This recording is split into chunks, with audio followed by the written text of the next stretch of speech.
binaan PT Astra Internasional. Detasemen Khusus 88 Anti Teror Kepolisian Republik Indonesia bersama dengan PT Astra Internasional melaksanakan kegiatan pelatihan bagi para mantan narapidana terorisme dan orang-orang terpapar paham radikalisme berbasis kekerasan. Kali ini pelatihan yang diberikan berupa keterampilan servis air conditioner atau servis AC. Kegiatan ini dilaksanakan di Balai Besar Pendidikan Kesejahteraan Sosial dan Kementerian Sosial di Jalan Perintis Kemerdekaan Kota Makassar pada Selasa 21 Januari 2025. Tujuan utamanya adalah meningkatkan lapangan kerja dan kewirausahaan. Kepala Badan Nasional Penanggulangan Terorisme BNPT, Komjen Pol Edi Hartono SIKMH, menyebut jika kegiatan ini merupakan tanggung jawab negara yang sejalan dengan asta-cita Presiden Republik Indonesia Prabowo Subianto, yakni meningkatkan lapangan kerja yang berkualitas dan mendorong kewirausahaan.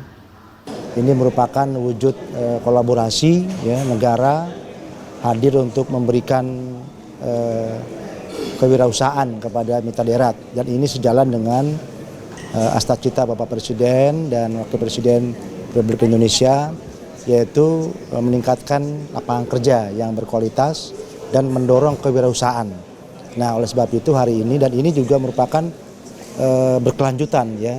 Sebelumnya sudah ada di Solo, ya di Jakarta, dan hari ini di Makassar. Ini diharapkan tadi itu bahwa kemandirian orang untuk berusaha, untuk bekerja, ini kita ciptakan oleh negara sehingga kesejahteraan itu dapat tercapai oleh masyarakat Indonesia secara umum. Pelatihan ini diikuti oleh 30 mantan narapidana yang berasal dari Sulawesi Selatan dan berlangsung selama 5 hari hingga 25 Januari 2025. Sebelumnya pelatihan serupa sudah pernah dilaksanakan di beberapa daerah seperti di Solo dan di Jakarta, dan kedepannya akan terus berlanjut. Zara Sabita Suceng, Andi Muhammad Syafrizal, Unhas TV.